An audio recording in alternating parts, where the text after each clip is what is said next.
Hello guys, mumeze neza ndabasuje ariko mbaha ikaze wowe ukunda kuza gukurikirana ibiganiro tugenda tukugezaho hano kuri Vibe TV. Reka nkubwire ngo ni iby'agaciro rwose gakomeye kuba ufata umwanya wawe warangiza ukaza gukurikira ibiganiro tugenda tukugezaho. Ahangaha tugenda tukuzanira amakuru mashyashya, update news, ariko tukibanda muri entertainment. Ikaze rero uyu munsi nkuzaniye amakuru. Reka nkubwire ko hano kuri Vibe TV twafashe rutemikirere maze dusimbukira hariya muri Uganda i Kampala, tukuzanira amakuru agira uti umuhanzi Douglas Manyanja uzwi cyane nka Weasel atangaje ko agiye gukora ubukwe bw'akataraboneka hamwe n'umukunzi we Sandra Teta. Uyu nguyu Sandra Teta akaba ari umunyarwanda wamenyekanye cyane nk'igisonga cya nyampinga w'u Rwanda mu myaka yatambutse hariya igikondo. Weasel akaba umwe mu bastari, umunyamuziki ukomeye cyane hariya muri Uganda. Aba bombi rero bakaba bamaranye imyaka irenga 10 babana, bakaba kandi baranabyaranye n'abana. Nubwo banyuze mu bihe bitoroshye bagenda bavugwaho byinshi, byavugwaga ko uyu nguyu Weasel yafataga icyemezo cyo kuba yagenda akubita uyu nguyu Sandra Teta, bikaba ngombwa ko bagenda batandukana, ubwo Sandra Teta yashoboraga no gufata icyemezo akigarukira i Kigali, ariko nyuma bikaba ngombwa ko bongera bagasubirana. Weasel yabaye umwe mu bastari bakomeye ubwo yagendaga akora indirimbo zitandukanye ari kumwe n'umustari radio waje kwitaba Imana azize ibikomere nyine mu rugomo rwagiye rukorwa hariya muri kiriya gihugu. Hanyuma umunyabigwi wacu radio aza kubigenderamo yitaba Imana. Ni inkuru yatangajwe n'ibinyamakuru bitandukanye, yaba ibya hano iwacu mu Rwanda, ibya hariya Uganda. Ikinyamakuru cyitwa Uganda cyatangaje ko uyu nguyu Weasel nyine yavuze ko agiye gukora ubukwe bw'akataraboneka.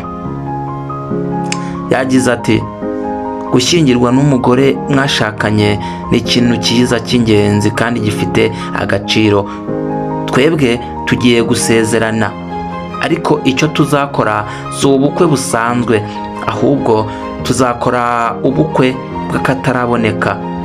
Sishaka umuntu uzagenda muri bisi, oya, ahubwo buri wese azagenda na Rwandeya iva muri Uganda ijya i Kigali. Weasel kandi yakomeje avuga ko mu bukwe bwe azagenda abukorera hano iwacu mu Rwanda. Yavuze ko buri wese azagenda mu ndege Rwandeya from Uganda to Kigali, kuko atangaza ko iki ngiki ari igihugu akunda cy'u Rwanda, dore ko yahakuye n'umufasha Sandra Teta. Weasel rero yagiye amenyekana cyane mu muziki. Ahangaha twakubwira nko muri 2018 uyu nguyu Weasel nibwo yagiye amenyekana, aho yagendaga aririmbana n'abastari batandukanye harimo nka radio. Hanyuma barangije itsinda ryabo baryita Radio and Weasel. Weasel ni umustari wa hariya muri Uganda. Yatangiye urugendo rw'umuziki mu myaka yatambutse, ariko yaje kumenyekana muri 2000 nibwo izina rye ryaje kuba icyamamare. Weasel rero mu itsinda rikomeye ryagiye rigira ibibazo ubwo uyu nguyu radio yitabaga Imana. Itsinda ryabo Radio and Weasel risa nkaho rigenda ricumbagira, ariko nyine bakagenda barizahura, baririmba, bashyiraho indirimbo zitandukanye we n'abandi bastari bagendaga bakorana. Indirimbo yakunzwe na benshi y'aba bastari nyine Radio Weasel ni yiswe Bread and Butter.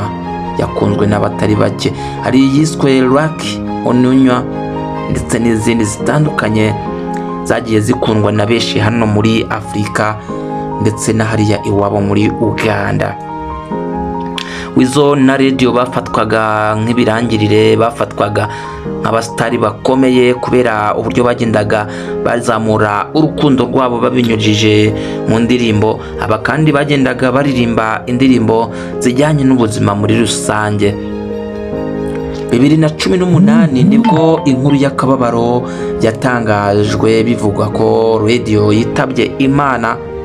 Ibingibi rero byatewe nuko Radio yaje kubitwa ibikomere hanyuma aza kwitaba Imana. Nyine ni mu rugomo rwagiye rukorwa na bamwe mu bari hariya muri Uganda, hanyuma nyine Radio aza kwitaba Imana. Nabikubwiye nyuma y'urupfu rwa Radio, Weasel yakomeje kugenda agerageza gukora umuziki ariko abivanga n'ubundi buzima busanzwe. Usibye ko nyine itsinda ryabaye nkaho rishegeshwe, ryabaye nkaho rihungabanye, hanyuma nyine agenda akora gake. Usibye ko nyine ni icyamamare kizwi. Murabizi ko ubwo Kamiliyoni akaba n'umuvandimwe we yazaga hano i Kigali mu Rwanda, yaje azanye na Weasel Manizo, anahabwa n'umwanya hanyuma ataramira abakunzi be hariya nyine muri Biki Arena. Mu rugendo rwe nk'umuhanzi w'ibihe byose, uyu nguyu Weasel Manizo yagiye agaragaza ubushobozi, ubuhanga bukomeye nyuma y'uko umuvandimwe we Radio yitabye Imana. Uyu muhanzi kandi yakomeje kugaragaza ibikorwa by'imyidagaduro bitandukanye no kugenda agaragaza ko ashoboye mu muziki. Ubuzima bwe bwite ubundi uyu nguyu Weasel Manizo yaje gukundana na Sandra Teta, hanyuma barabana. Ari nabwo uyu nguyu Sandra Teta yagiye agirwa igisonga cya nyampinga w'u Rwanda hariya muri kaminuza y'Igikondo. Uko imyaka igenda ishira rero, Weasel Manizo akomeza kugaragaza ko ari umwe mu bahanzi beza, abastari beza hano ku isi yose bitewe n'ibikorwa agenda akora. Nubwo umuvandimwe Radio yitabye Imana, ariko Weasel akomeza gukora uko ashoboye kugira ngo agende azamura izina rye mu ruhando rwa muzika hano ku isi yose ndetse cyane cyane hariya iwabo muri Uganda. Ngayo nguko rero inkuru twari twakuzaniye uyu munsi yari ifite umutwe ugira uti umuhanzi Weasel Manizo yatangaje ko agiye gukora ubukwe bw'akataraboneka hamwe n'umukunzi we Sandra Teta. Ngayo nguko rero kanda subscribe kugira ngo ibiganiro byose ujye ubibona gatanu ku kandi, buri kimwe cyose ujye ukibona. Imana ikurinde.